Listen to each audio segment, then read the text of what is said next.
Hello, I'm Maria Hall Brown. Welcome to LA Currents. Well, it calls itself a full spectrum life safety agency. That's the LA Fire Department. What does that mean? Well, fortunately, we have the expert to be able to explain absolutely everything. I'm delighted to be joined by Fire Chief Ralph Terrazas. Nice to have you with us. Thank you, Maria. It's nice to be here. Okay, 4 decades of being in the fire department. You must have started when you were, what, 3? Well, thank you for saying that. It's been 36 and a half years. I was 23 straight out of college, and it's been the best career I could have ever dreamed of. What was it that drew you to the entire idea of being part of the fire department? Well, you know, I was very fortunate in that I was in the 3rd grade at Gulf Avenue School in Wilmington, and it was career day. And the local firefighters came to the school, and they pulled onto the playground, and they let the students handle the hose lines and wear the gear. So I knew at about 8 years old, I wanted to be a firefighter. And like I said earlier, I've literally been living the dream. Well, you are now the one that is also responsible for a lot of people who are living the dream. And actually, unfortunately, there have been some heartaches and some problems. Most recently on May 17th, your department suffered the injury of 12 of your firefighters. How are they doing? How is it going? How is the case playing out? And what are some of the lessons that were learned from that particular sad incident? That was a very traumatic event. It was a Saturday, late in the afternoon, and I received a call that we had 12 firefighters injured at a major fire in downtown LA. I immediately drove in from San Pedro, where I live, and drove to the scene of the incident, looked at what happened, talked to the firefighters on scene to get a better idea of what occurred. And I learned then that 11 of our firefighters had been burned and 1 had sustained a sprained ankle. And then later I saw a video of the burn, and the video was horrific. It was much worse than what had been described to me on scene. When I saw that video, the first thing I thought was, it's amazing our firefighters survived that. The second thing was that I was very impressed that our turnout gear, the coats and pants that we wear, actually did a very good job. It prevented what could have been life-threatening burns. And third thing that I realized is we have to prevent this from happening again. So we do that by conducting a windshield survey across the city looking for these types of businesses. And as of yesterday, we initiated that windshield survey so we can get a handle on these businesses that are using these types of materials. In terms of their status, there's 2 remaining members still in the hospital, 1 at County USC at the burn ward, and the other at Grossman Burn Center in the burn ward there. They are progressing nicely. They're in good spirits. They have the total support of the men and women of the Los Angeles City Fire Department. Let's clarify the business itself and why you need these surveys. The business, there was an explosion that was a surprise to everyone on site because there were chemicals inside the business that obviously were not necessarily should have been there, or no one was aware they were there. So the business it was a smoke shop, was it not? It was. It's a cannabis-related business. The investigation is active. We brought in ATF, a national response team. We had LAPD, LAFD, about 50 investigators in total. We've combed every inch of that property. We are looking at holding people accountable that own that property. My goal is to hold people accountable, to maintain safety for our firefighters as well as to the public that does business in those types of occupancies, as well as the people that work there. You have had to deal with something that was never even, I could imagined in the realm of what you do in terms of this pandemic and COVID-19. So what were the challenges that the fire department had to face when this whole virus became such a part of our lives? You're right. The COVID pandemic is something we had never experienced before. In early, mid-March, the mayor made the decision to begin public testing. And as I thought about it, it's within our mission to protect lives and property. This is just a different perspective on how we save lives. So we immediately stood up our first testing center at the VA property in West LA. And now we have multiple test sites. Our most recent one was the Dodger Stadium mega site. We can process there up to 8,000 people per day. So because everything had been shut down in terms of our economy and businesses, I was able to redeploy some of our people that were doing inspection work to public testing work. And then later, we got the core volunteer organization led by the actor Sean Penn. They've been amazing. They've been able to come in and increase staffing at those locations while I've been able to pull back staffing and put them into other areas of the department. So we regularly test 6 days a week, thousands of people in the city of LA, and testing people that are symptomatic as well as asymptomatic. So basically, you were in charge of operations in regards to these testing centers, and you helped staff them along with the medical professionals that needed to be there. The men and women of the Los Angeles City Fire Department were on the ground floor. Our medical director was very critical in determining what type of test, how do we do it. Our labor organizations, United Firefighters of Los Angeles and Chief Officers Association, have both jumped on board immediately. In fact, the very first day, myself and the union president administered the test to the public out in West LA. I wanted our firefighters to know that it's safe to do it, and I wouldn't ask our firefighters to do anything I wouldn't do. And we've never had a problem of staffing that mission. So here we are months later, and we're still doing it. You were one of the four, obviously very important that you dealt with the unhoused as well. And that was a very strong statement by the fire department to make sure that you were down there testing too, in Skid Row. Yeah, that was related to our public testing, and we were requested to assist in testing for people experiencing homelessness and starting off in Skid Row. So my people, all I have to do pretty much is frame the mission and let them have at it. And they came up with a great program. It's evolved since then. We've tested thousands of people now who are experiencing homelessness. Now we have specially equipped ambulances that have plexiglass with cutouts so that we can reach through, administer the test, and we can save on the burn rate of our personal protective equipment. And we can drive them around throughout the city. Wherever there's large encampments, we can test people there. So it's another an elevated skill that we've developed through this pandemic. I was going to ask you, you've mentioned how wonderful all of the people that work for you are in, jumping in and doing this. So what were you able to immediately determine you needed to do for them to protect them? Because they are now the front line facing these great unknowns. So what did you incorporate, and what do you think you're going to stick with? Are you going to stick with the acrylics in the ambulance, and what have you learned? We've learned a lot. In the first few days, I really depended upon our medical director, the LA County Public Health, looking for best practices, and we did some basic things that we continue to do today and will continue to do in the future, which are basically wash your hands frequently, maintain social distancing, clean the touch points at the fire station and apparatus twice a day, take daily temperature checks. If your temperature is elevated above 100 degrees, you go home sick. We wanted to contain the number of people that tested positive. And I can say that as of yesterday morning, we have 28 firefighters who tested positive. Only 4 remain quarantined or isolated. All the others have returned to work. And in perspective, that is 28 out of how many thousands? It's 3,500 firefighters multiplied by the number of emergency incidents we go to every day, which we average 1,378 calls per day.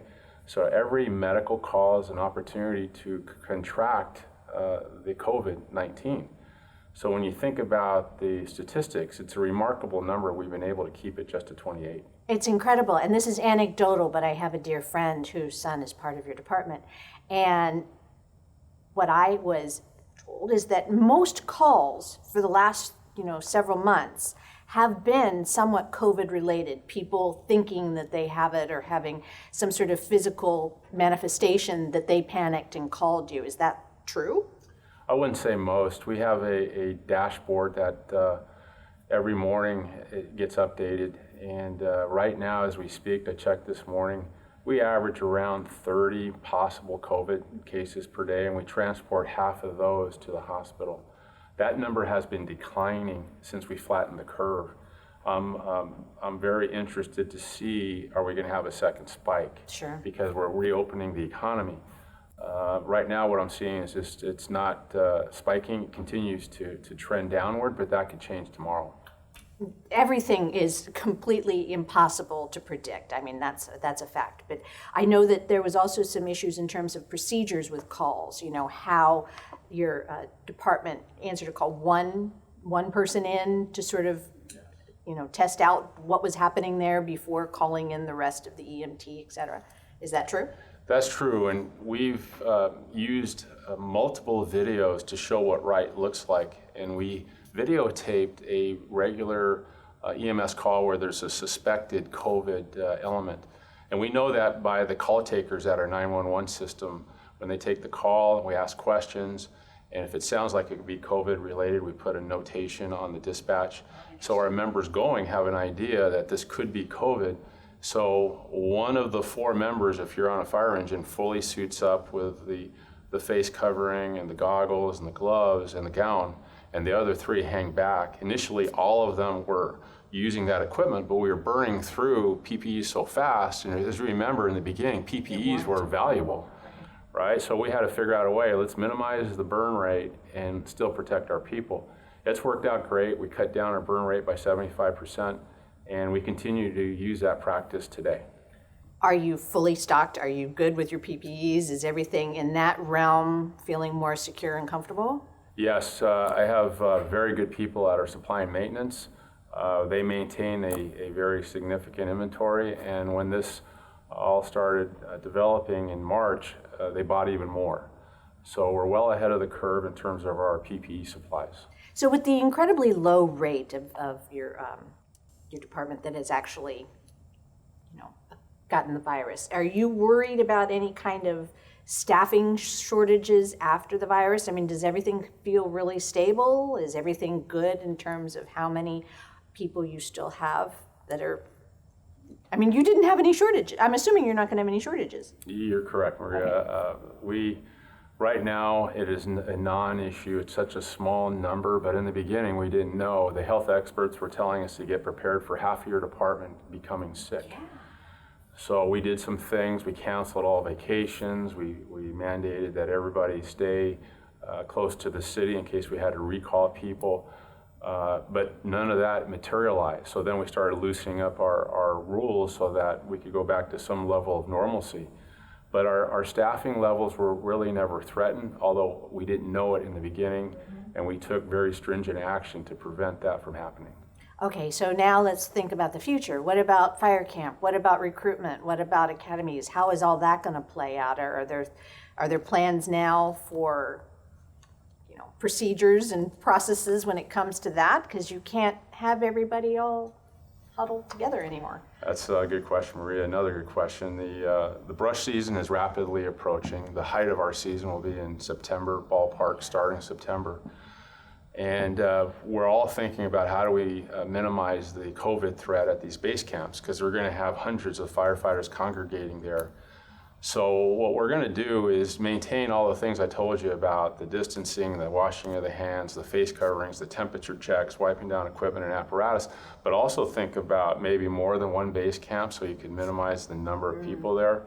When they eat, it's no longer serve yourself. We'll have somebody who has all the PPEs filling the plate and then handing it through a window. We'll be using those types of practices to minimize the further spread of COVID. All right, so now we are getting into fire, and we're getting into fire season, and obviously that is a realm in which you are very familiar because Southern California is always on the precipice of these kinds of things. So what are the things that just the general citizenry should be thinking about right now in terms of fire prevention? We have had rain, that's good, but at the same time, brush fires happen in Southern California very frequently, and they can turn into something horrific very quickly.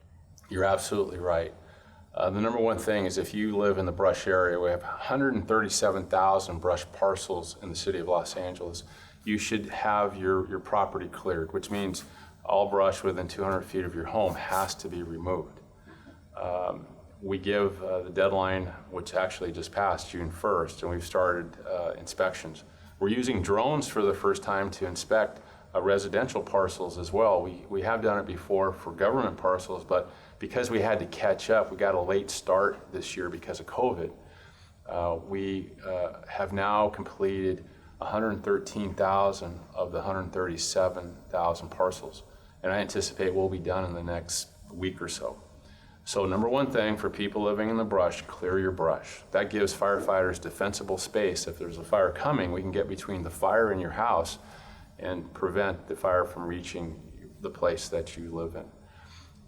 The other thing is you should go to our website, LAFD.org. There's plenty of information about brush fire prevention.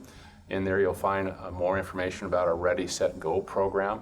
Ready is make sure your brush is cleared.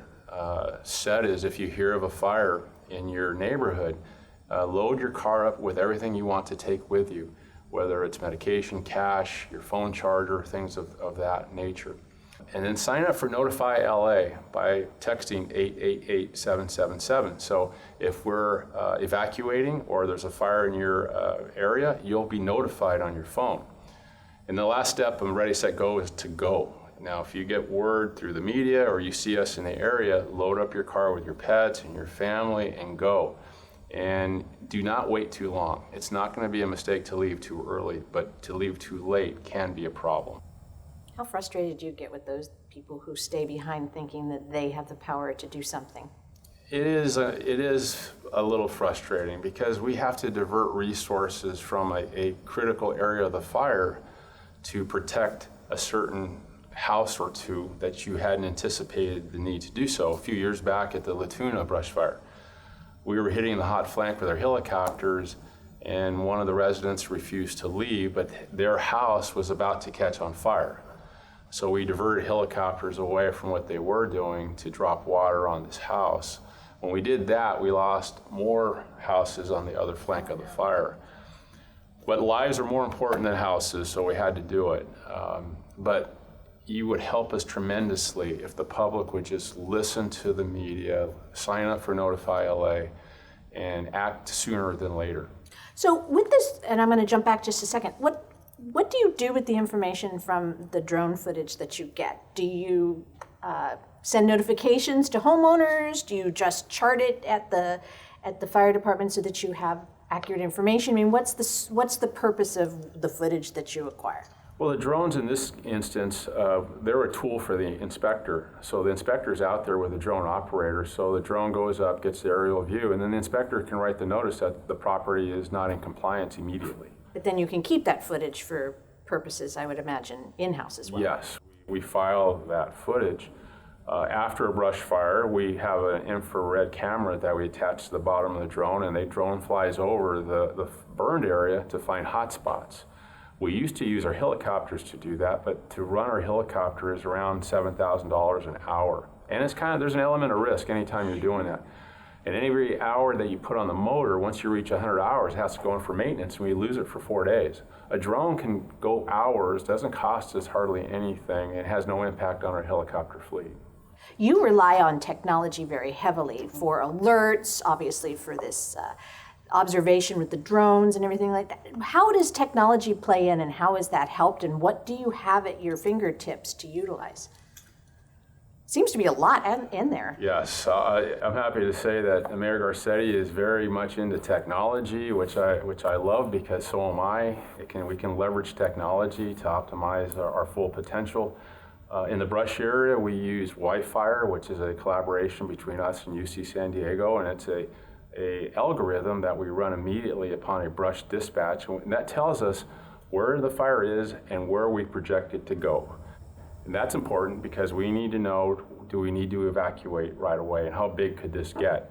And Wi-Fi uses real-time weather data, topography, historical burn patterns, and within 2 to 3 minutes, I have a projection on my phone. And then I send that to the mayor and to the incident commander. We make decisions at our command center. Other examples of technology, We just entered into a contract to get an electric fire engine delivered in early next year from Rosenbauer, from Austria. We'll be the 4th fire department in the world to have an electric fire engine. Seriously? The first in North America. So what's the advantage of an electric fire engine, by the way? Well, we don't burn fuel. It's better for the environment. It's actually modern in every aspect. I think you don't want it to be quiet coming down the street, however. Well, it'll still have a siren. You won't have the sound of the motor. It has an onboard diesel generator, so when the battery power gets down to 40% remaining, the generator kicks in. Also, when you brake, it transmits power to the battery. This is the future, and we want to guide the industry to meet our needs versus just accepting what the industry produces. So this is a partnership opportunity, and we like being the first to do anything. What station is going to get it? Fire Station 82 in Hollywood. Okay, very exciting. Well, that'll be great. And then I interrupted you. You were telling me about some more tech that you were taking advantage of. We have a firefighting robot that we just purchased through our foundation. That'll be here in the next few months. The robot was used at the Notre Dame Cathedral last year. And I saw it on TV, and I thought they were concerned about building collapse. Right, and putting humans in. And we have that concern here too. One of my priorities is to protect our firefighters at any cost. And if I have a fire where there's a potential for a wall collapse, let's send in the robot. The robot can flow 2,400 gallons a minute, has infrared, a video. It's much safer. And then once everything is knocked down, the flames, we can pull it back, and then we can assess the stability of the building at that time without risking our firefighters. That's exciting. You, too, have a patent, which I thought was an interesting thing. Okay, you have to explain to me what the patent was for and how you got it. Yeah, that was many years ago. It's still pretty exciting. You have to say, of all the things that you can say, yes, I am fire chief, but yes, I also have a patent. Well, back in 1998, 99, I was tasked with developing a tool to project the path of a brush fire. Okay.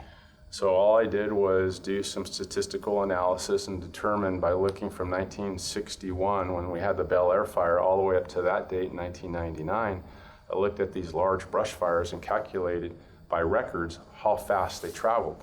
Then I developed a way to create a little plexiglass shape that you overlaid on our map, and then we could draw it out on a map. That has since been replaced by the Wi-Fi algorithm that I described earlier. They probably used your conceit to begin with. Well, I did travel to UC San Diego, and I took my tool and I talked to the doctor in charge of that project. And we shared a lot of obstacles. I wanted to know how they overcame the things that I was concerned about. And as I went down there, I learned that UC San Diego is a supercomputer center, and they have servers as far as you can see. And I thought to myself, this has got to be better than what I developed, and it is. It's faster, it's more accurate. What I developed was dependent upon the person's experience who was using it. Mm-hmm. But with this Wi-Fi, it doesn't matter who's working. They just run the algorithm, pinpoint on a map where the fire started, run the algorithm, then we can distribute the picture of where we think the fire is going to go. And we've always also looked backwards after the fire has occurred, and we compare the projection versus the actual burn pattern, and it's relatively accurate. There's a little bit of variation, but for the most part, it does project where the fire is going to go. You can predict the future. There you go. Okay, so obviously fire is an incredibly important part of the fire department, but there are so many other aspects to the fire department and things that I never even realized, like special operations. What is special operations and how does that fit in? Special operations are things that are above our normal fire engines and ambulances, and they consist of like our bike medic program, our air ambulance program, our Metro Fire Communications, our hazmat units, our urban search and rescue units, our dive teams. All of those are unique skill sets on the fire department. We've grouped them together under special operations. All right, so a dive team, I would imagine, Port of Los Angeles? Where are there opportunities for a dive team to be utilized? Primarily, you're correct, Maria. In the Port of Los Angeles, we have 5 fireboats, but we have used them in lakes and any body of water they can dive. They have that capability, and if needed, we'll call upon them to come up. I've used them at MacArthur Park Lake because we had a person who was last seen in the lake and they needed somebody to find the body. But in the port, they're helpful for any number of reasons. Cars that drive off the pier, somebody falls off a boat, somebody off the bridge. There could be fires. We had the wharf fire about 5 years ago in the port. We use our divers there along with our fireboats. So they have a definite need. And times change, and I'm not too sure that we could have predicted that cannabis would be something that you would be overseeing in terms of what happens in the city in regards to sales of cannabis. So how does the fire department monitor or work in that realm? Yeah, that's a relatively new unit that we have in the Fire Prevention Bureau, the cannabis unit. And they're going to have a role to play in the windshield survey because of that recent fire. But cannabis is a new industry. It was legalized. And now in the city of LA, our cannabis inspectors, as a condition of getting the permit, they inspect the business to ensure that they're in compliance with the fire code. And we look at retail, cannabis sales, cultivation, and processing. And that's going to be a growing part of what we do.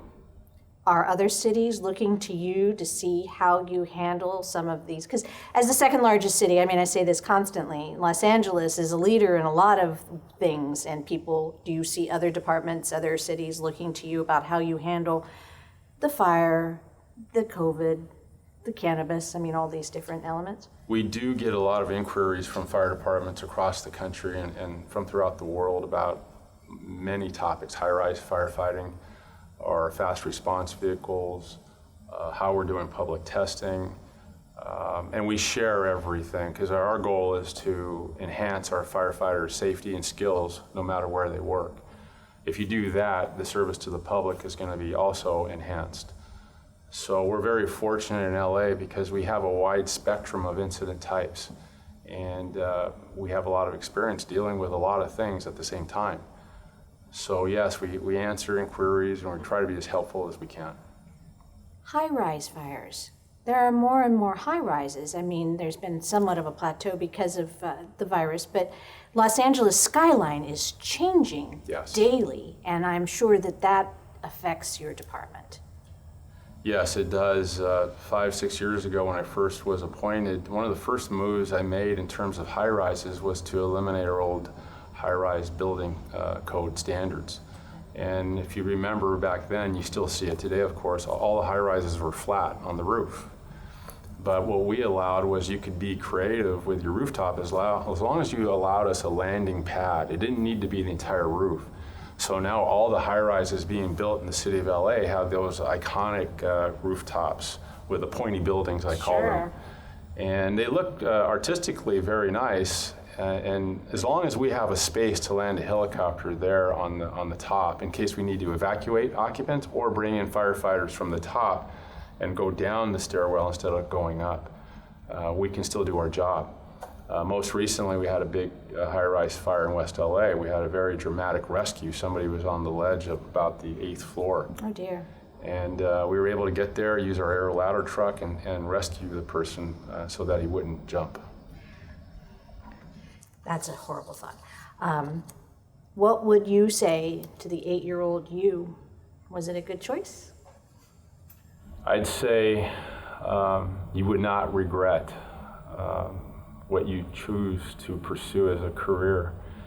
And I had the most pride in my entire professional life when I was able to pin the badge on my son, who's a firefighter for the Los Angeles City Fire Department.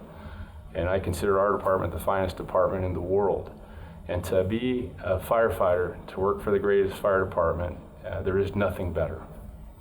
Well, Chief Terrazas, thank you so much for sharing all this amazing information, and best of luck and stay safe. Thank you, Maria. Thanks for having me. And that's a wrap on this LA Currents.